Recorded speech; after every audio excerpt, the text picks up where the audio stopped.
Believe me.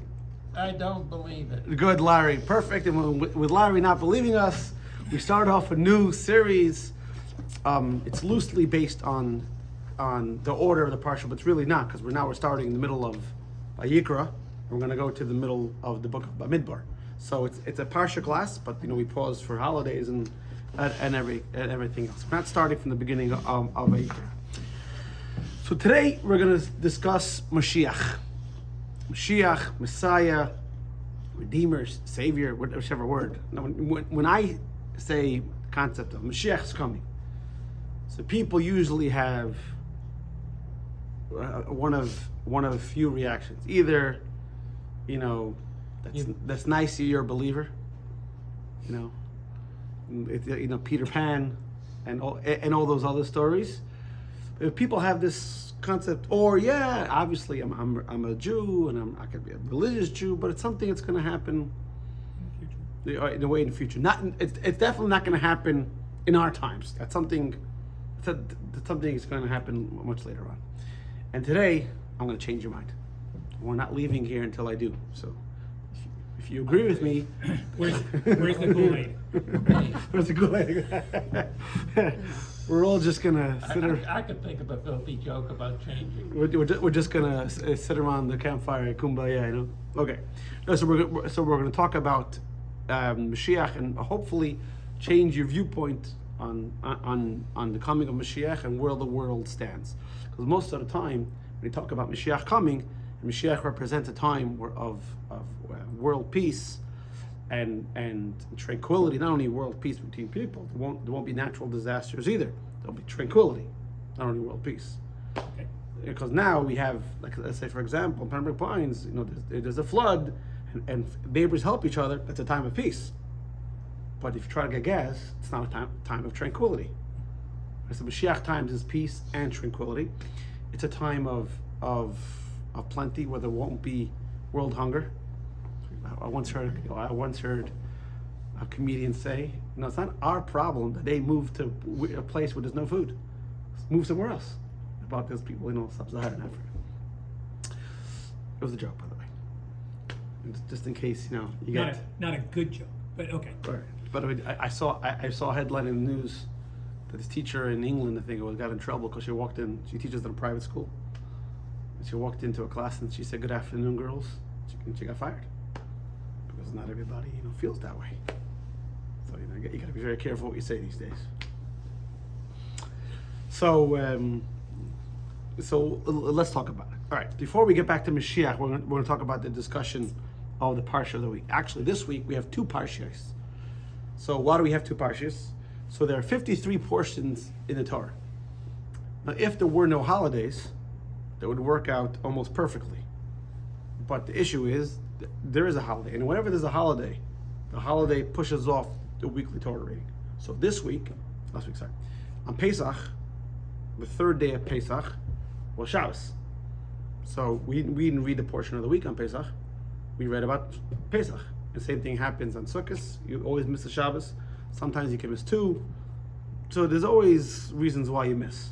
So therefore, in order that we finish the Torah in 1 year, so some Shabbos we double up. Now, many times these two portions, you can see why they're together, and sometimes you don't see. But usually, you can see readily why they're together. Now, before we go further, the Rebbe talks about that nothing in Jewish practice, religion, is by coincidence. Nothing is coincidental. Even the name of a portion, which you think is just, arbitrary, it's not. If the entire Jewish people adopted a custom, then it has value, it has holiness, and that's kind of the premise of what we're going to go for. All right. So in the beginning of this week's in the first part, not the beginning, in the beginning of the parsha talks about that if a woman gives birth and so she's impure, any blood. We also have the mitzvah of bris milah in this week's parsha. So the woman is impure. Then there's a difference between a boy. She has a girl. Something called clean blood.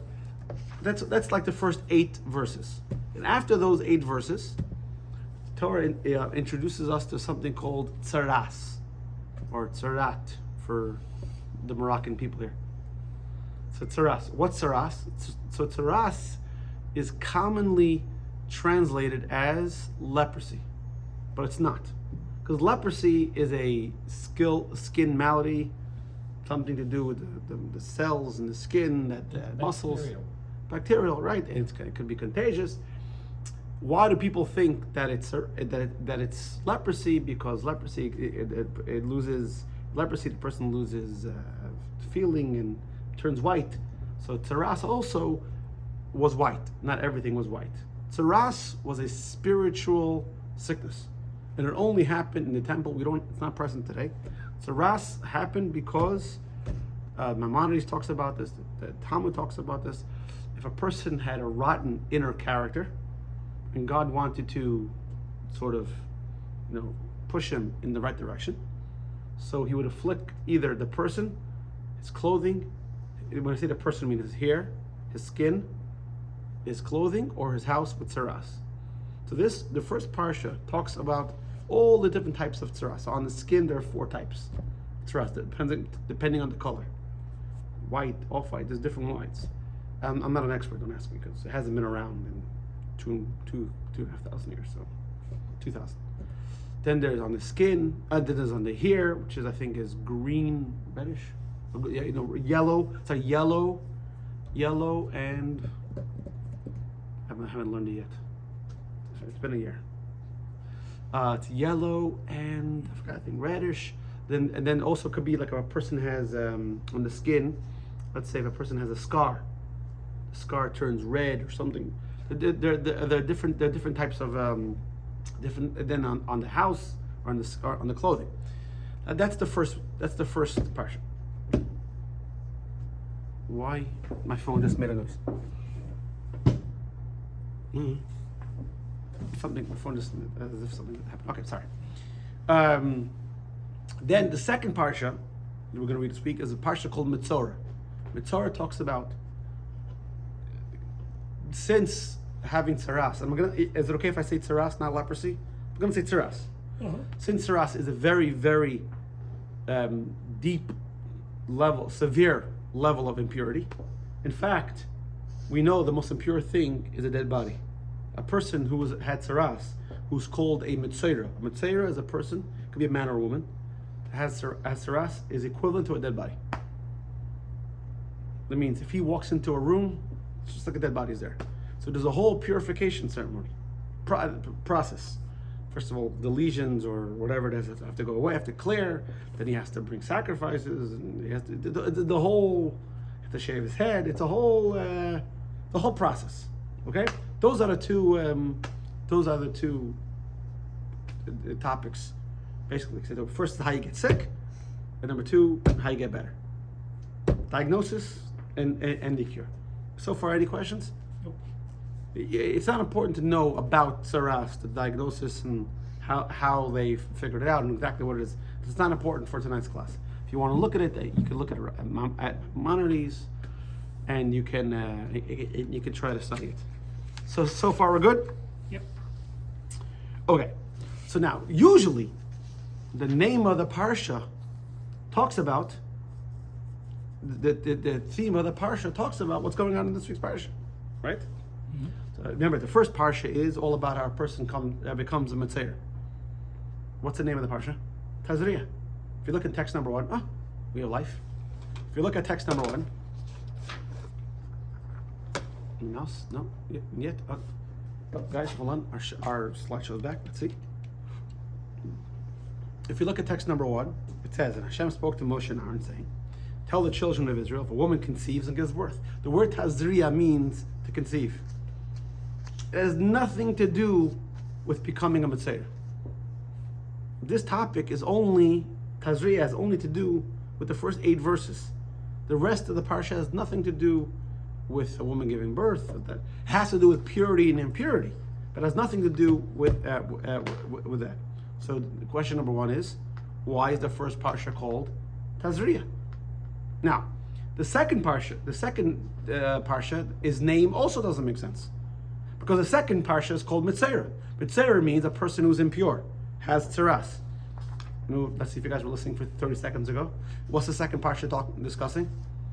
How to become pure. In fact, if you look at the text number 2 on page 4, this is the first 4 lines over there.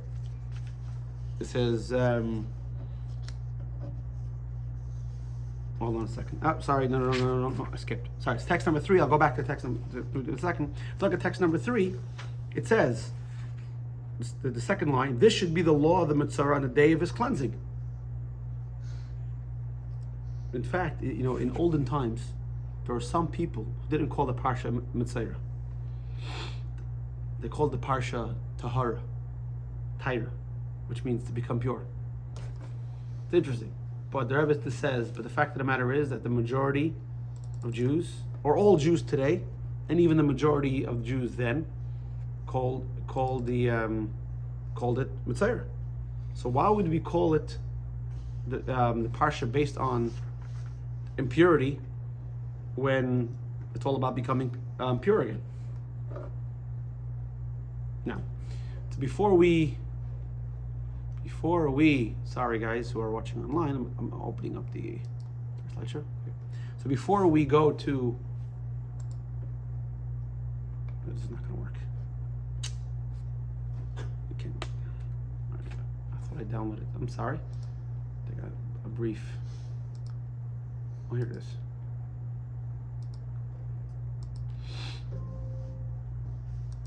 No, wrong one. Here we go.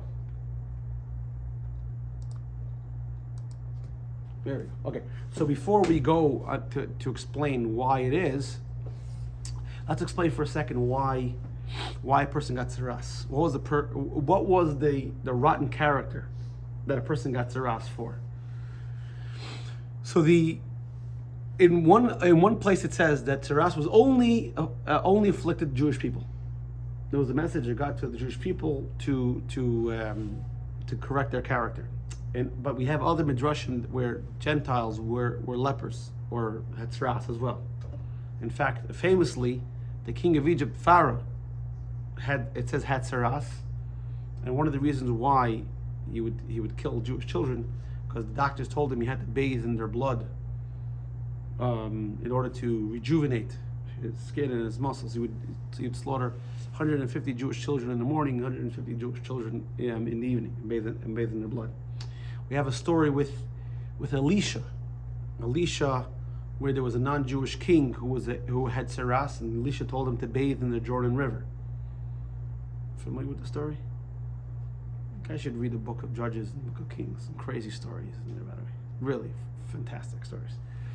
So, but the commentaries say those are the exceptions. Generally speaking, tzaras was a Jewish affliction, like Tay-Sex. Bad joke. That's dark. It's 2 tonight. That's 2 tonight. Dark humor. That was dark humor. All right, listen. I haven't given a class in a few weeks. I'm off my game. That's why I have spring training. I need a couple of minutes to get back into the swing. A couple practice jokes. Exactly. Knock knock. Get a bottle out of the freezer. Yeah, that always helps. So the rotten character that the commentaries speak about is slander, gossip. And if you look at the word, you look back at text number 2. If you look at the word Metzorah, let's go back to text number 2. Look at the word Metzorah. Over here, see here. So Metzorah here is Metzorah on the board, on the screen.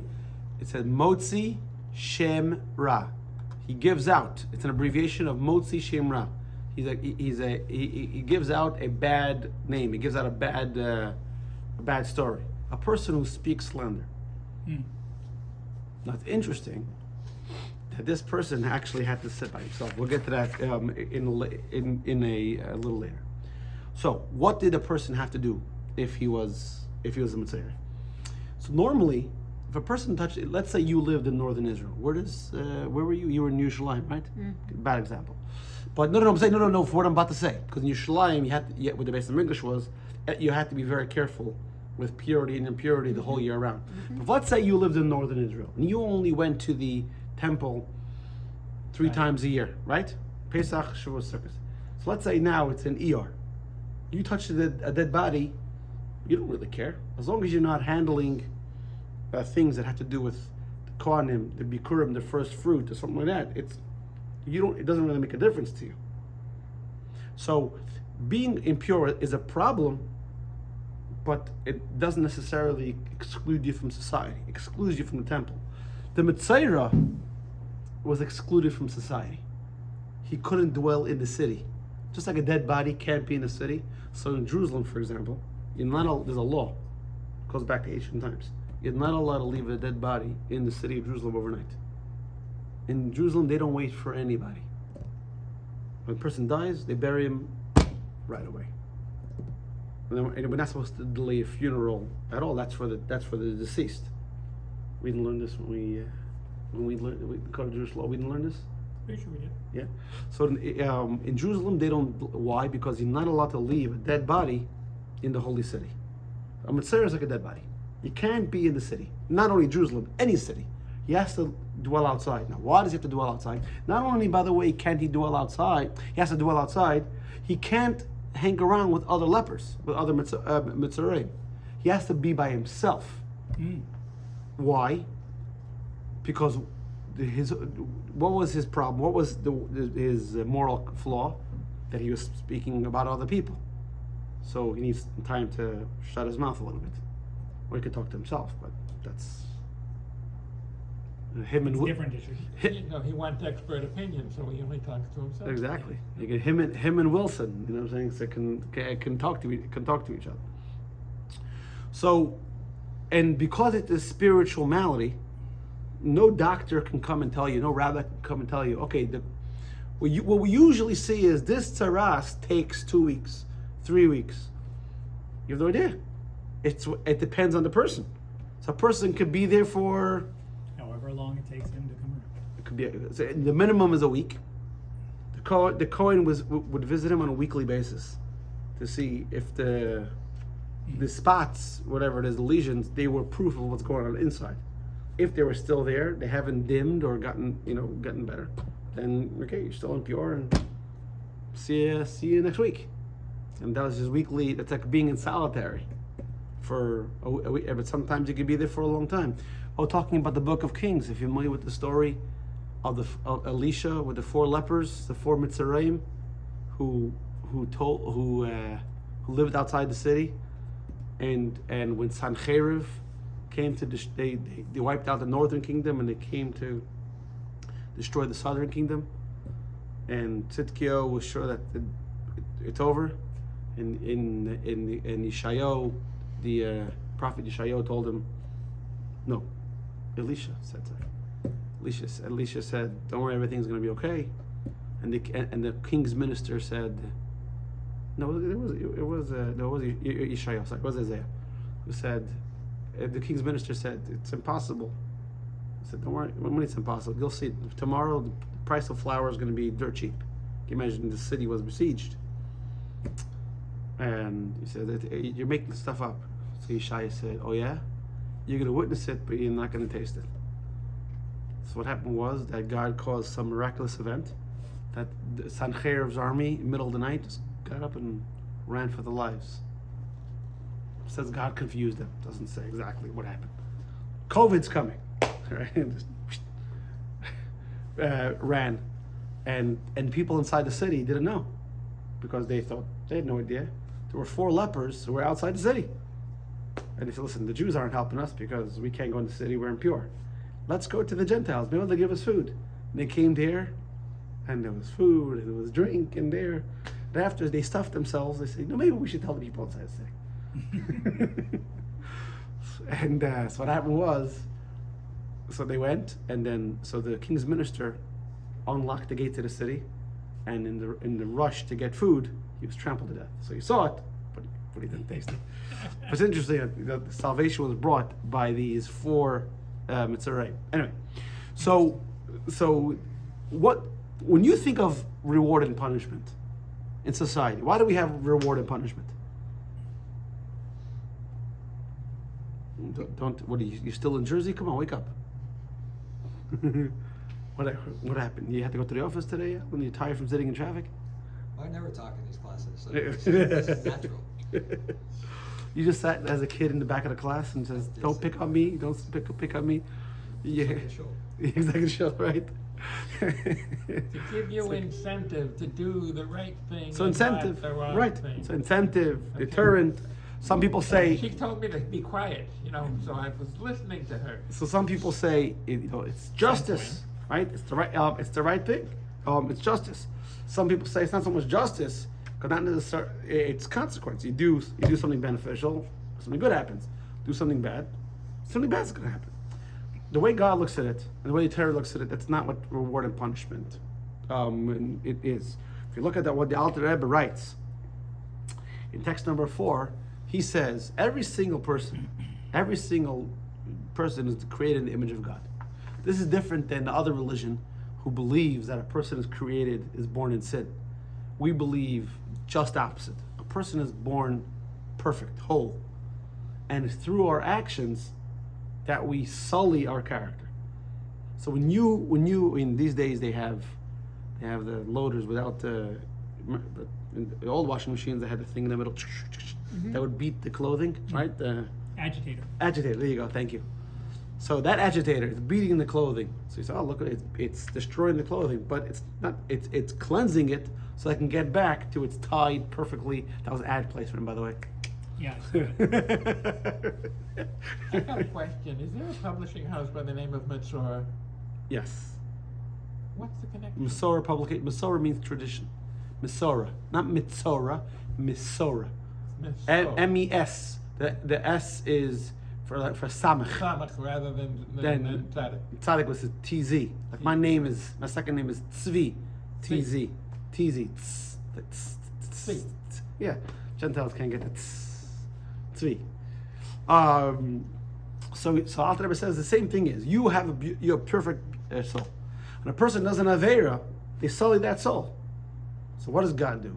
God puts into into play a course of events that restores you to your pristine being.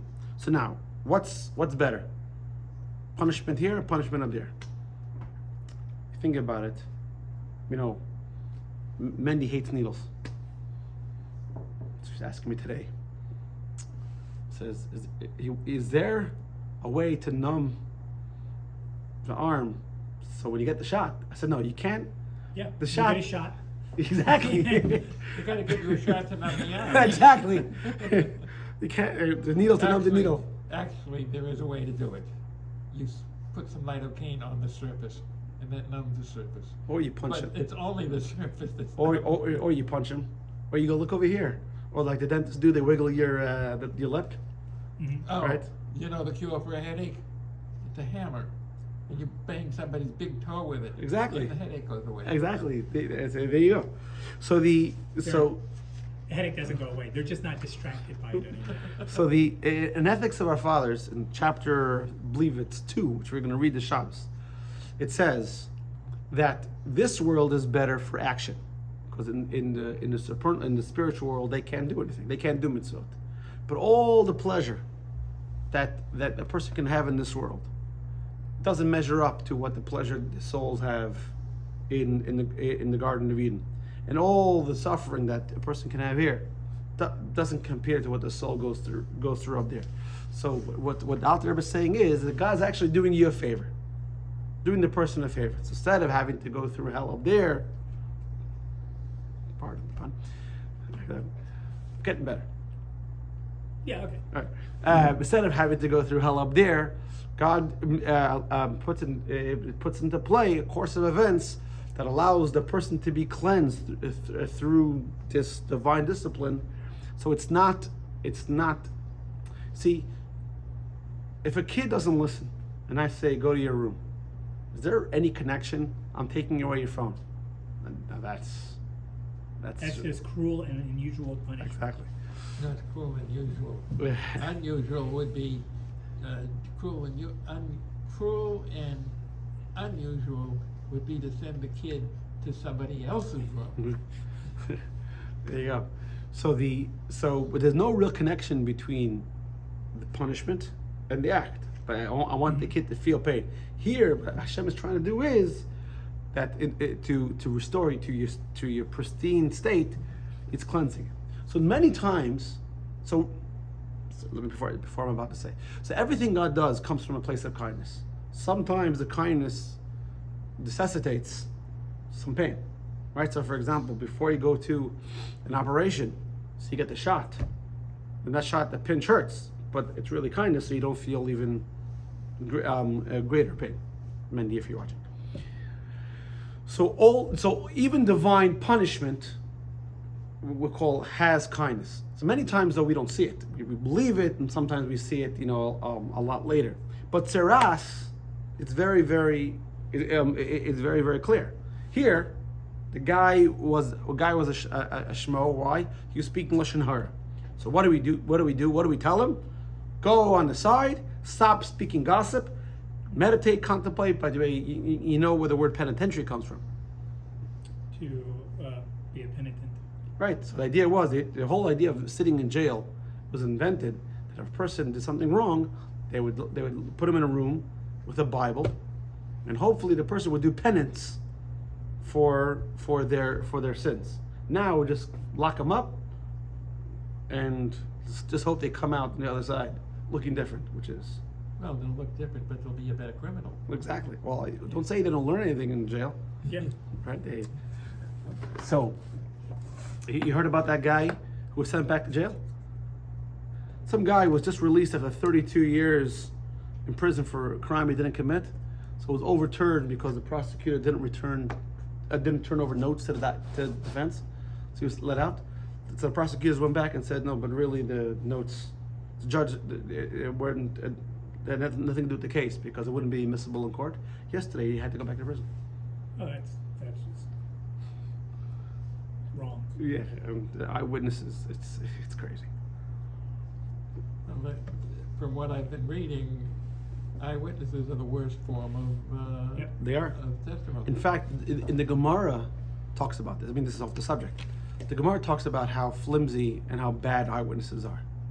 So the Gemara says the Hakam Torah says it. The Hakam Torah says to believe him. Torah says to do it. And we can't argue. The Torah says, the rabbis themselves say that it's very imperfect, but the Torah says to do it. So that's why the Gemara talks about how they would slam the witnesses and they would intimidate them and they would question them to rip apart the story, because usually people make mistakes. Anyway, so in the process of tzeras, we see clearly. I'm sorry, I'm off the track here. We did that. So we see the cleansing effect. So in text 5a, right? So as long as the lesions are upon him, the Metzorah is ritually impure. He has to remain outside. How outside? Outside of everything, even outside 3 camps, which would mean a regular city, because the dwelling in the desert represented a regular city. So in the desert you had the temple, then you had the Levite camp around the temple, which is equivalent of Jerusalem. Then you had the 12 tribes, which is equivalent of a regular city. So the Metzorah had to dwell outside of everything. And text number 6 says, and 7 said what I said before, that because he spoke slander, therefore he has to sit outside of everyone else. So the guy sitting outside, and he can't talk to anybody, and you can't blame it on anyone else. So what happens? Hopefully what happens at some point is he realizes, what I did was wrong. And sowing discord and sowing animosity, because when you speak slander, what happens is, okay? Yeah, it's gonna make me out tea. Okay. No, it's okay. Don't offer anyone else. It's all right, no problem. What's the worst? Nothing at all. Right. So this lashon hara or chilus is different than other sins. Let's say, for example, I steal from you, right? So, But I have so little. Don't steal from me. okay, but little you have. What's that sheriff from Rottingham, right? From Robin Hood? Sheriff of Rottingham, right? Sheriff. Nottingham. Not again, right? He Yeah. takes the little what they have left. Yeah. So really, who did I hurt? I hurt you, but the pain and the effect really stops with you. But when a person speaks lashon hara, I go to you and say, "Listen here, man." You turn to Alex. Oh, you never believe what I heard. Lashon hara is a poison. Spreads. It spreads. It's not like a regular avera. Well, if a guy eats a cheeseburger, what happens is, God forbid, it's very bad. But his impact of his sin is really limited to him this time. I mean, it does have an impact later on. But with gossip is a cancer. It's a terminal cancer. So that's why a guy has to sit outside the city. And afterwards, hopefully after a while, he thinks to himself, that what I did was really bad. And I really undermined the community. And then he's resolute. I'm not going to do that again. This week. Next week, I'll do it again. Well, it depends who's in shul. If no one bad, Right. if no one bad shows up to shul, that I won't speak anything bad. If a shmo bagel walks into shul, then he deserves it, right? Isn't that the way it works? I don't know, I'll see what happens when I come Shabbos.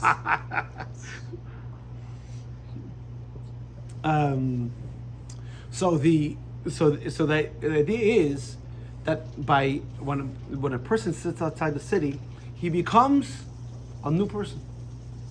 He reflects on what he did and becomes a new person. And now we can understand why the Parsha is called Tazria. The word Tazria comes from the word Zera, which means seed, which means like you plant the seed in the ground, and it begins a new tree. So here, when he has tzaras, the idea is planted inside of him that maybe what I did was wrong. Maybe I should be different than I was before. Maybe my idea, my juicy gossip has consequences. So this is what the Rebbe says in text number 8. Oh, we're very behind over here. Text number 8 and.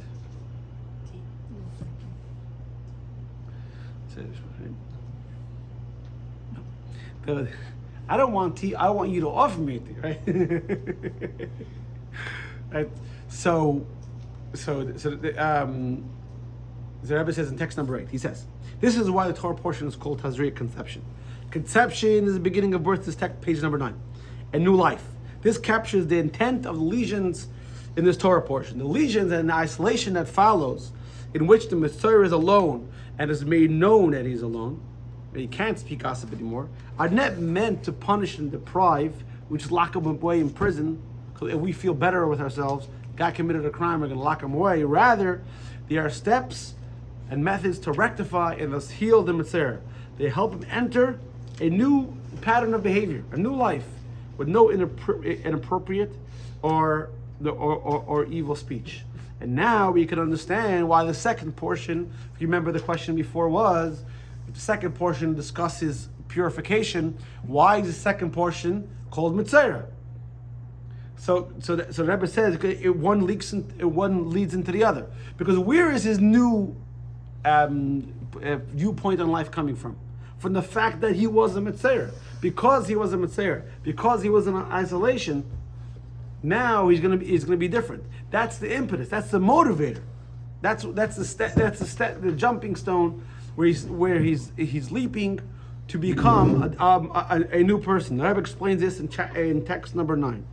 This is also why our second portion is called Metzorah, despite the fact that it discusses the Metzorah's state of purification rather than his impure state. Because remember, when a person is impure, he's called a Metzorah, and the portion is talking about how to purify. This underscores the fact that the Metzorah's healing and purification, delineated in this week's Torah portion, are not a new development. Because many times, like we said before, in modern society, the punishment has nothing to do with the crime. Just something that society has decided to deter.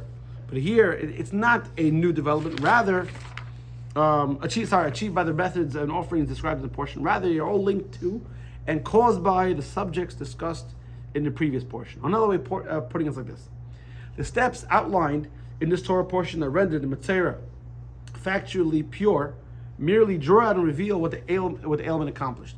Now the person went from a person that would speak slander and gossip and spreads animosity in the community. Now he's a different person. Why? Because he's a Metzorah. The spiritual healing, which was the purpose of the ailment, was already accomplished by the lesion and the quarantine. Therefore, the name of the portion is not on the day of his purification.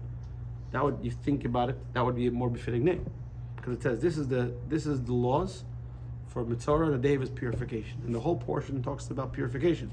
So you would think maybe the portion should be called on the day of his purification, but no. Then you would separate the purification from the impurity. It's the impurity that leads him to the purification. Rather, it is called Metzorah to underscore that the purification begins with and emerges from the ailment. Everyone understand that? Yep. Does it make sense? You can't have a purification if it didn't have an impurity. No. Yes, but not only that, but the purification is stemming from. It's not that the guy was impure, and now we tell him, do this practice, and through that you'll become pure. So let's say, for example, I'm going to give a bad example, okay? Because That's terrible. it's from the Torah, so obviously there's a connection. But just from our point of view, okay? A guy touches a dead body. Torah says that on the third day and the seventh day, you have to be sprinkled with the water that's mixed in. That water was the ashes of the red cow. Now, how does that purify you? Now, there is a reason. We don't know the reason, but there is. To us, it's just some way that God decided. I mean, if God would have said, jump up and down 10 times, fine. We don't see the connection. I touched the dead body because of that. I have to be sprinkled with water on the third and seventh day. You know? Why a red cow rather than a black cow? Yeah, but Sure, wasn't you there- can understand what you're being told. Huh? You can understand what you're being told. You can But- follow instructions. No, but the purification ceremony has nothing to do with the impurity, though. Well, the cow is dead. Huh? Yeah, but the red cow, Yeah. there weren't many, 9 in total. yeah, it was so that. Most of them happened in the times of the Second Temple. Okay, so that, I don't know how to put this. That would mean that if it's from the red cow, then it's something that is, the only way I can put it, is unusual rather than the norm. Yeah, but And even red cows are almost impossible to get. and the perfectly red can't have more than 2 black hairs. Could never been worked with. It can't have any blemishes. Now you know why there's only nine in history. But the point is, forget about the laws of the red cow. But the crime, so to speak, the default, not default, but the fault here is he touched the dead body and he's ritually impure. Okay. The purification is to get sprinkled with water from ashes, they're mixing with ashes. There's no connection here. I mean, that we can see. But here, the connection is very clear. Here is the guy was a bad guy. He was speaking slander and he was spreading bad vibes in the community, bad energy in the community. We sentenced him to solitary, so to speak. God sentences him to solitary. Now, during that time, he realizes that what I did before was wrong, and now I'm not going to do that. So that period of solitary is what led up to him being a better person. So the punishment, so to speak, the purification comes from the impurity. Does that make sense? Mm-hmm. That's why the portion is called, by so to speak, an impure name, because the purity comes from the impurity. It's because he was impure he realizes that maybe I was a bad guy. Now we can tie it in to the topic we started the class with, Mashiach. So there's many people, when they think of Mashiach, they think of that, society has to serve its time. And whenever God decides he's going to send his anointed one, and he's going to usher in this messianic time, but really, there's no real connection between one and the other.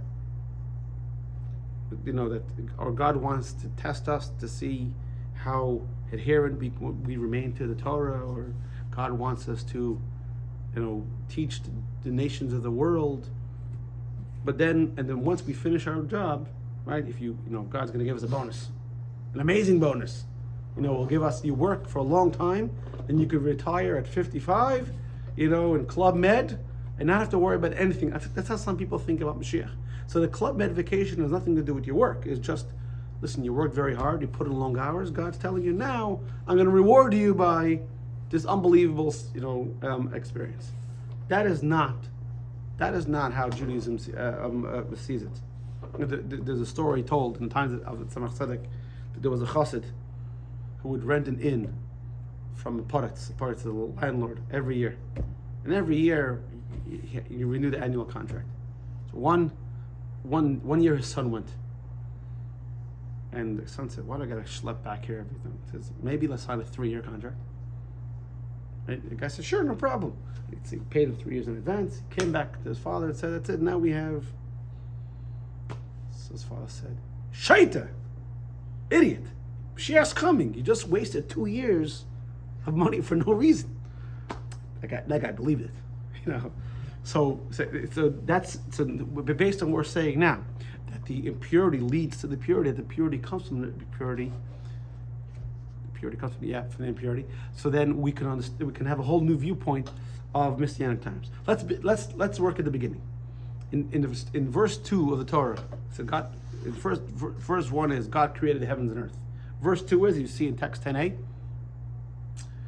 is that the earth was astonishingly empty. There was nothing going on. Then it says the Spirit of God was hovering over the water. What is that supposed to mean? The Spirit of God. Ooh. So the Medrash talks about this. It says that the Spirit of God, this is the Spirit of Mashiach. That means we look, and Jonathan Sachs has a great essay where he says the difference, the way Jews look at time and the way all societies look at time. There's a oft-used saying that history repeats itself.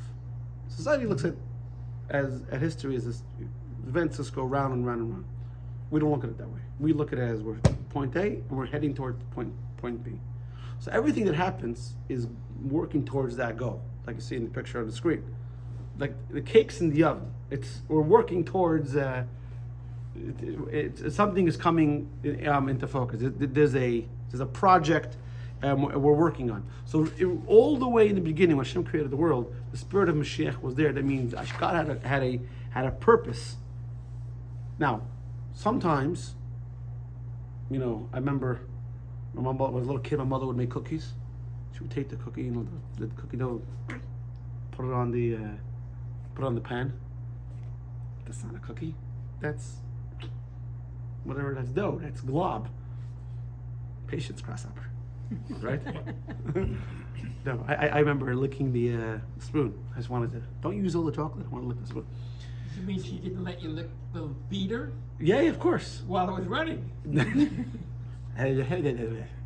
you know what happened to Moses. Yeah. So Alter Rebbe gives an example. Text number 11. It's such a beautiful example. He said the exile may be compared to a fetus. Now, when a child is in utero, let's say it's fully developed, 9th month. Let's say, it has everything: brains, eyes, nose, lungs, has everything. But it's not a functional human being. It doesn't breathe through its mouth. Doesn't eat through its mouth. And that's the only. They see the second, the last sentence in the second paragraph. The body is completely developed, as is readily visible during the final month of pregnancy. Where are we? It even has lungs. However, it doesn't breathe until it enters the world. This is the analogy of the Jewish people before the Messianic era, a time when God withdraws to the celestial realm, and we think there's nothing going on, just a glob. But this means that God withdraws his presence from the lower realm to the extent that it appears if the world exists without God. The perfection is in the Messianic era. So the baby is born. When the baby is born, that everything becomes clear. So let's give an example, right? A couple finds out that they're pregnant. You know, you're from Boston. You know the comedian Bill Burr? He's a funny comedian. He said, so he's talking about his wife's pregnant. So it said, excuse me, you're supposed to say we're pregnant? Me. I'm not doing anything. It's very funny. So a couple finds out that they're pregnant. And they go all crazy. What are you getting all happy for? There's no baby. There's no baby to hug, to kiss, to change. They wake you up in the middle of the night. What do you get all excited for? It's not going to happen for a while, because you understand that there's a process. There's a process happening. That in 9 months, as the baby develops, it's going to God willing, in good time and health, the baby will be born, and you'll have something. That's what's going on now in the exile. What's going on in the exile is this is not something totally random. We are in a state of preparation. So every mitzvah we do has to be done, for example, with joy, just like that couple finds out that they're pregnant, because we're working toward a process. So and the Rebbe says, notwithstanding, text number 12, page 15, notwithstanding the great spiritual darkness of our times, we must know that the spirit of Mashiach is already present. Just like the baby is already in utero, you can't see it. I think Cyril's mother, when she was pregnant, told one of the kids asked her what happened. Why did your belly get large? She said, I swallowed a watermelon. Okay, for the kid, it worked. It worked out, right? So you can't see it. As our sages of the blessed memory taught, Mashiach was born at the moment the temple was destroyed. However, it's up to us. It's up to us to reveal it. And this is the connection to this week's parsha. Remember, the first parsha this week is called Tazria, planting, conceiving. So that doesn't mean that, okay, so all the things we've gone to, or all the things we're going through now, is going to lead towards a different time. No. What the Rebbe is saying is it's up to us to reveal it. This time now, during the exile, it leads towards the Messianic times. It's not that God wants to sit back and see, or it's an endurance test, like the show, like Survivor or something. We'll see who can make it to the end. If you make it to the end, we'll give you. No, the idea is the work now is of utmost importance to bring it back Messianic times.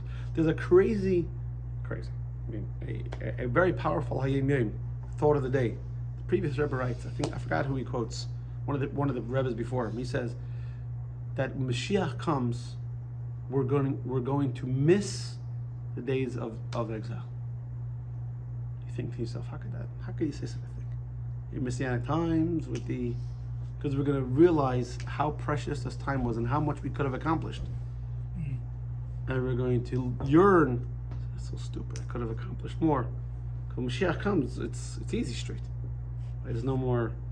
Right? So it's like I mean, now you're older and you can tell the kids all looking to run out of school and always learning to work. We're running to work, and they're looking to run around on dates. Remember, I think I told you this. My father said, "Where are you running? You got your whole life to pay bills. Now you can sit and you can study without a care in the world, right? Your kids in school, you pay their food, you pay their clothing. They don't have to worry about anything. But kids are stupid. And later, when they got to pay bills, they're like, oh man, Yeah. I should have.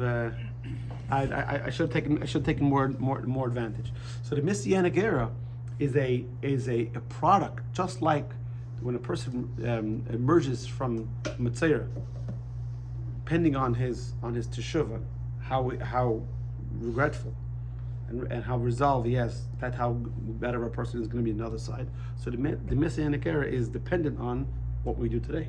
We frame the Messianic era. You know what the Rebbe says in text 13b. The lesson is that we must view our efforts and devotions during the period of exile as planting seed that will trigger the sprouting of the Messianic era and the divine relations that we will enjoy then. This means The Messianic era of the future is not separate from today's devotions. Rather, is it a continuation and an outcome from our work and our devotion to God today. It is growth that results from our current efforts. And Rebbe continues and says that there's two ways to look at it. It's more than just cause and effect. He says in text 14, one way to look at it is that it's cause and effect. That we wait for Mashiach to come, and we work to hasten him coming. However, the work and the revelation are two different stages. We work, we want him to come, and God promised us if we do more mitzvahs, it's going to bring Mashiach times. But that's really a direct cause and effect. The Rebbe says, look at it in a different way. B. He said a better approach is to combine the two, as when two portions, Tazria and Metzorah, are combined. This means we don't just plant seeds by awaiting, anticipating, and working to hasten the redemption, the revelation of Mashiach. Rather, his coming becomes part of our effort. Tazria and Metzorah, a single continuum. Mashiach's arrival is the result, and therefore the culmination of our efforts. So that's what it means. So we have to look at it. Not only, the starter is that if I do a mitzvah, I give tzedakah, I do a mitzvah, it's going to bring Mashiach at some later point. Because I'm building, like I put a rock, I'm going to build a wall. The Rebbe is saying is we got to live with Mashiach now. What you're doing now is revealing a Mashiach, a Mashiach reality that's already there. Going back. The guy, you got it in the neshama, and the neshama is pure. The guy contaminated the soul by speaking slander, doing that over. What does he do? We said before, when he goes through this punishment, whatever you want to call it, it cleanses it. It restores him to his pristine state. When Hashem created the world, he created the world with messianic intentions. That means the messianic idea, the messianic energy is here already. Hashem's not going to introduce it later. It's here. By the way, what does Messianic times represent? Let's see if you guys have been paying attention to Chabad classes. If you don't do the right answer, then I'm going to edit this out of the class, because it means I'm here 18 years and you guys are not doing a good job. What's the answer? Yeah. What Messianic times represent is that the only thing that's worthwhile is God, godliness, and the service. That's what it is. So we're not going to be distracted by everything else. Houses, cars, movies, whatever it is, because we'll see them for what they are. Distractions. Why do we get distracted? Like the story of Chaya, right? Mm-hmm. Why did she click on the link to cancel her appointment? She was so anxious about, she wasn't focused. And because she was focused, she did something foolish. She didn't realize. Been there, done that. Right? We all have. Mm-hmm. But imagine you have absolute clarity.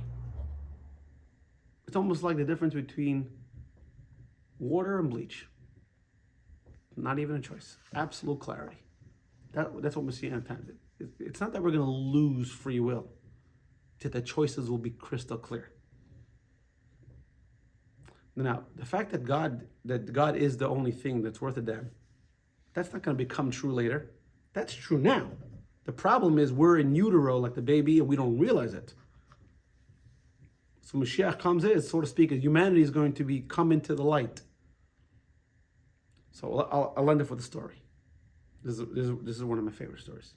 So the Alter Rebbe's older colleague, after the Maggid of Metzorah passed away in 1772, so he was a leader of the Hasidic movement, but because of certain situations, he had to move. He moved to Israel. So, you were in Israel recently. I think Israel has more crazy people per capita. Israel, the Holy Land, does something to people. They go a little screwy. They become very spiritually enlightened. I mean that in the nicest way to my Jewish brethren. But you walk around Jerusalem or Tzfat, I'm telling you, it's like, it does something. So one guy decided he was going to go on the Mount of Olives, like the prophecy says. And he's going to blow the shofar to herald Mashiach's coming. This is Jerusalem in the 1700s. Guy went on Mount of Olives. Now Mount of Olives is in the middle of Jerusalem. 1700s. It was just the old city. Jerusalem was nothing. It was only Montefiore who built the The windmill. the windmill, which there was no wind, it was a waste of money. Right outside Jerusalem, that was in the late 1800s, right? Late 1800s, I think it was. Yeah. But We saw that. Well, we drove by the windmill half See, a dozen times. yeah, It's but on now- the way from the apartment to the old city. right, so it's right outside those cities. Now it's central Jerusalem, but up until 1800, 1900 something, it was outside of Jerusalem.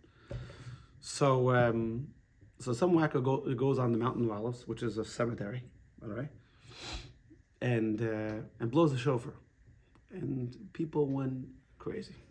Mashiach is coming, Mashiach is coming, Mashiach is coming. Someone went over to Reb Nachman Mendel of Vitebsk. Reb Nachman Hodak was the Alter Rebbe's colleague, who moved to Israel. Well, goes into his house, the guy was learning Torah. He says, "You heard? Mashiach's here." He blew the shofar. So Reb Nachman Mendel goes, opens up the window, Mashiach's not here. So the chassid name was, afterwards, his name was Reb Grunim. Grunim was a chassid Mashpia. He said, "I don't understand. Why did, obviously the guy was a Meshugana, why did Reb Nachman have to smell outside? He didn't know Mashiach wasn't there? What was that? Because based on this point, Mashiach represents that God is a reality. To us, God's abstract.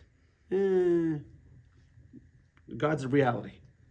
By Menachem Mendel, God was the reality already. The problem wasn't him. The problem was the rest of the world. So he had to go, so to speak, and smell outside to see if the world was ready for Mashiach. But he lived with Mashiach reality 100% of the time. And when you have that kind of approach, then your whole approach to doing a mitzvah is different. Because many times we look at, I do this mitzvah, yeah, God promises me in the future I'll have something good. But when you do a mitzvah and you realize that it's all part of realizing what's already here. If I told you, dig, maybe there's oil, maybe there's gold. I don't know. Could be. Other people have found it. I don't know. Someone promised me. If I told you, listen here, I know there's oil here. I've done a study. I know there's gold here. You would dig. And every shovel, you wouldn't look at it. Oh, no, that's real. It's closer to the reality. It's there. That's every mitzvah. Every mitzvah is revealing a reality that's already here. Okay. Key points. Metzorah's quarantine. Metzorah's quarantine and impure lesions are not separate from the eventual purification. They are part of the same process. The process of purification begins with being declared impure. Because when he's declared impure, then he can become better. The same is true of every trouble in life. The solution begins the moment we become aware of the problem. Right? What do they say? Knowing the sickness is half the cure. Isn't that in Hebrew it's a saying? Is that a saying in English as well? No? Nobody? All right. I want to say there's something equivalent, but it's not coming to mind. There are not two stages. The problem and solution are a single process. This applies to exile and redemption. Our mitzvahs during the exile bring about our redemption, but they are not two stages, one triggered by the other. They are a single continuum. Mashiach is already here, like the fetus in the womb.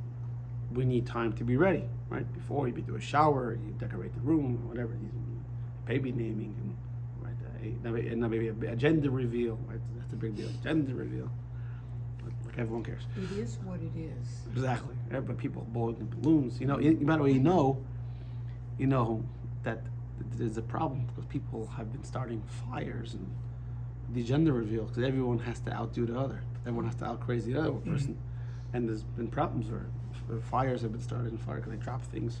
And, they blow things up, or when we realize this, Mashiach becomes an imminent part of our daily reality. We think about him, learn about him, and are excited about his arrival. We act as if he's already here. Just like the parents, they act, the baby, it's on the way, the baby's there. The mindset ensures that when someone talks about Mashiach, we don't view it as a pipe dream, we see it as a reality that has already begun and will soon announce itself. Questions?